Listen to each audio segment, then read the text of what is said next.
Welcome to Donmar TV News Channel. Nanggagalaiti po ngayon mga kababayan yung mga critics ni Bongbong Marcos. As usual, ang isip po nila yung pag-snub ni BBM doon sa Presidential Forum na ginawa kanina po. Si Bongbong Marcos, invited po siya with the rest of the, candidates for president. Pero ani man lang nga yung in-invite. So hindi nakadalo, mga kababayan, si BBM kasi sabi ng kampo niya, conflict niya. Totoo naman po, ba't hindi ninyo matanggap na conflict po yung schedule ng tao? Di ba? Tapos, iti-trending na naman po ninyo na si Bongbong Marcos, duwag, #duwag. At gustong i-control yung narrative. Yan, ngayon mga kababayan, ang ito, a disservice to the voters, sabi dito. Marcos snubs KBP other presidential interviews to control narrative, para daw makontrol yung narrative. Ano naman? Bawal? That is part of the strategy, political strategy ng isang kandidato. Anong masama doon? Kayo lang naman yung masama ninyong lahat. Sabi ko nga, hindi kayo natutuwa na wala doon si Bongbong Marcos? Mas matuwa kayo. Bakit? Yung patrons ninyo, yung gusto niyong kandidatong umupo, o di siya yung nagkaroon ng exposure, lalong nakilala ng mga mamamayang Filipino. Di ba? Ba't lagi kayong galit pag hindi mag-attend sa mga invitations ninyo?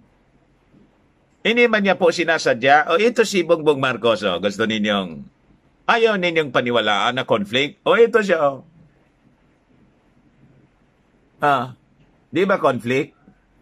May schedule pong cooking show si Bongbong Marcos with Corina Sanchez, asawa ni Maruhas, Dilawan. Ang ibig bang ninyong mangyari, kahit nauna si Corina Sanchez nag-invite kay Bongbong Marcos, at kayo'y nag-invite din, dapat unahin kayo? Di ba? Paano naman si Corina na naunang nag-invite sa inyo, possibly? At saka yung ini-invite, pwedeng mamili kung saan niya gusto pumunta. Di ba dapat ganon? Invitation nga eh. Sabihin pa natin na nauna kayo at saka si Corina sumabay din at nagkataon parehas yung tawag dito, parehas yung araw at oras. May shooting po eh. Cooking show. Prerogative yun ng tao na iniimbita kung saan niya gusto. Di ba? Tingin siguro ni Bongbong Marcos and his camp, ay, sunod-sunod na niya yung interview sa akin. Pare-parehas lang naman yung mga tinatanong. At konti lang naman yung exposure ko doon. 51,000. Malayuan niya kay... Di ba? Malayuan niya doon sa interview sa akin ni Boy Abunda. 300,000 plus yung actual na nanood. 11 million na ngayon. Tapos, magtsatsaga sa...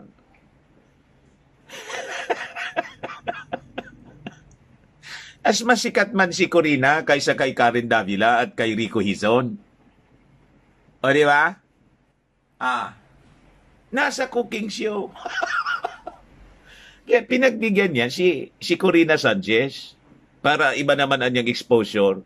That is, the best judgment ni Bongbong Marcos in his camp para ma-promote siya. Di ba? Kahit man sino, pipiliin niya kung, ito niya, maganda ito, para yung mga nanay naman. Kasi pare-parehas yung audience. Ito niya, ibang audience naman, si Corina, kasi cooking show ito. So, yung mga manonood dito, yung mga nanay naman, tamang-tama ito. Nanggagalaiti po yung mga nanggagalaiti yung mga critics ni Bongbong Marcos. Galit yung mga reporters ng PCIJ, Philippine Center for Investigative Journalism. Gayong mga taga-PCIJ, alam namin kung ano yung kulay naman po ninyo eh. At aware naman po ng yung kampo ni Bongbong Marcos at si Bongbong Marcos siguro, aware naman kung sino yung mga personalities na nandito sa PCIJ. Galit na galit kayo. Di magalit kayo. Unang-una, di man kayo boboto. Ang iboboto ninyo, pink. Kakamping. Basahin ko po sa inyo.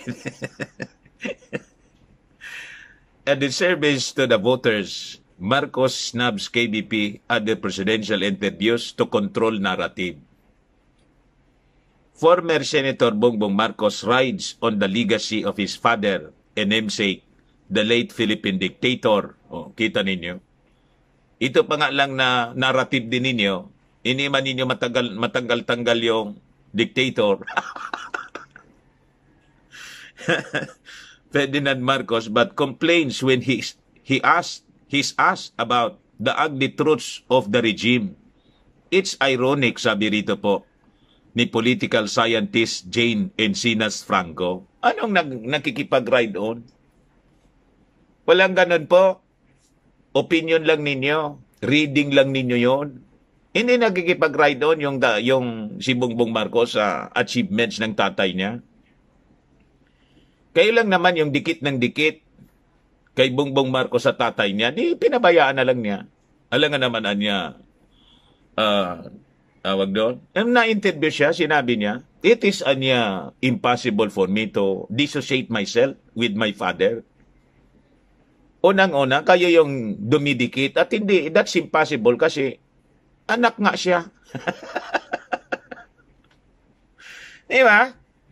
Sa tingin nga lang ninyo na nakikipag-ride on, hindi man po nakipag-ride on si Bongbong Marcos sa kanyang tatay. Talaga pong nakasakay. From the very start, and it is,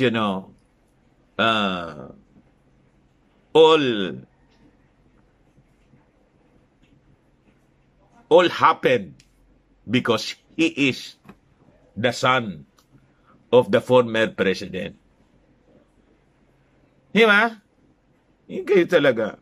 Kung ano pinagsasabi ninyo, sabi rito, leading presidential aspirant Ferdinand Bongbong Marcos Jr.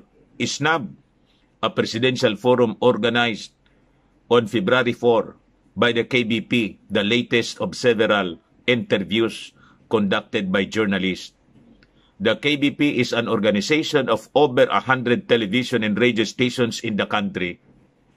Ano naman kung napakarami ninyo na mga radio stations sa buong Pilipinas? Ito ba ay garantiya para maipanalo ninyo yung isang tumatakbong kandidato? Kung yun ang paniwala ninyo, di mabuti. Sabi ko nga kanina, dapat ipagpasalamat ninyo na si Bongbong Marcos absent.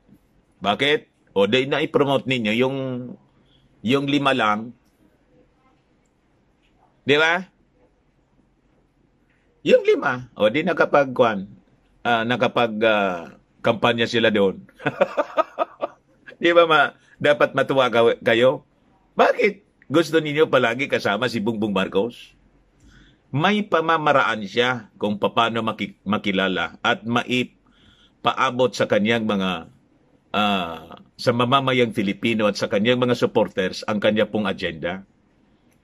At sa kanyang judgment, kaya pinili niya na mag-appear instead dyan sa Presidential Forum. Doon siya kay Corina Sanchez sa cooking show kasi ito akin lang po, to his belief in judgment, makakatulong yon sa pag-enhance ng kanyang pagtakbo bilang Pangulo. Di ba dapat ganon? Kampanya ngayon eh. Di kayo, promote kayo dyan sa KBP, member stations. Si Bongbong Marcos kay Corina. Cooking show with Corina Sanchez. Approve ni Mar. Marwas. Sabi dito ni MJ Kiambao Reyes, Mar left the group.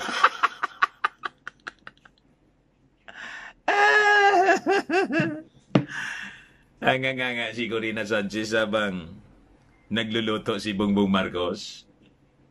Marcos refusal, sabi po rito ng mga bleeding hearts.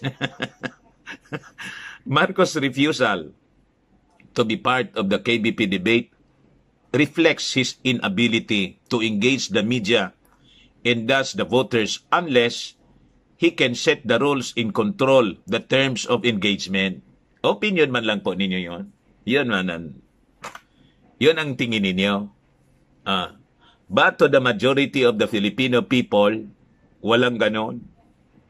Kayo man lang ang laging ganon ang pag-iisip. Di ba? Anong hindi, inability to engage the media? Ang dami na ninyong medyang in-engage ni Bongbong Marcos. Kaya lang, paulit-ulit lang yung mga tanong ninyo. Sabi ko nga, umiikot doon sa martial law o kanina, pagnanakaw, Marcos magnanakaw. Yan naman yung itinanong nung isang panel member, yung tungkol sa mga ninakaw daw. Marcos not a hero. Martial law. Kakaumay na po. He needs to set the rules. Take only from his comfort zone. Alam nga naman. Di ba? Ayan mo yung sarili mo na 35 years na ninyong linibak. Tapos, ngayon, kumakandidato siya as president, ayaan niya pang libakin ninyo.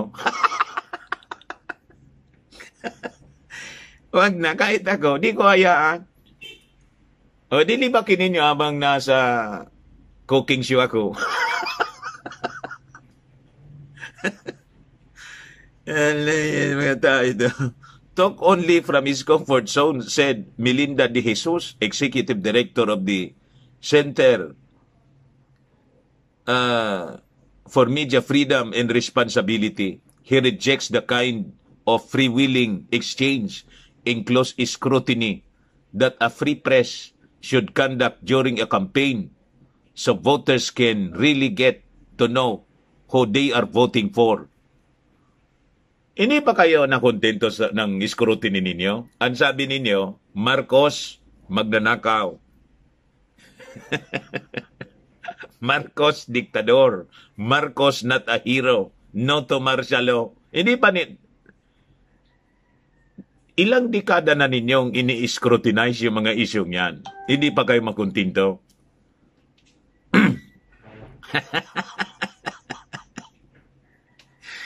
Ha? Di ba? Kaya nga yung mga mamamayang Filipino, with all your scrutiny, napag-alaman nila na hindi man totoo yung mga narrative ninyo. And that's the reason why rockstar siya ngayon, leading presidential candidate. Na-insulto lang kayo kasi inisnab kayo. Hindi na kailangan ang inyong mga pagtatanong at mileage galing sa mga radio stations ninyo. Hindi na kailangan ni Bongbong Marcos. Ang i-mileage ninyo po, yung mga hindi kilala na mga kandidato. Sabi ko nga kanina, si Montemayor, Attorney Joey Montemayor, doktor, isa sa 10 na mga kandidato, hindi mga ninyo in-invite? Mas interesado kayong invite si Bongbong Marcos kaysa kay Montemayor? Bakit? Di ba dapat ipakilala ninyo yung hindi pa kilala? Tanungin man lang ninyo kung ano yung plano mo, ba't ka kumandidato? Tinatanong ninyo lagi, ito mga kilala na. si Bongbong Marcos, alam na ng mga mamamayang Filipino yung plano niya. Kaya nga siya leading. Naintindihan na. Nakapag-decide na yung mga mamamayang Pilipino. Ano pa? Di ba? Yung mga taong ito. Political analyst and governance expert Antonio Lavinia said, it was clear Marcos was only choosing friendly interviewers. Siyempre, alangan mang kaaway mo. Lagi kang nilalait, kakausapin mo pa. Ano sabi ni Amy Marcos? Len! Ang pait ng kape mo.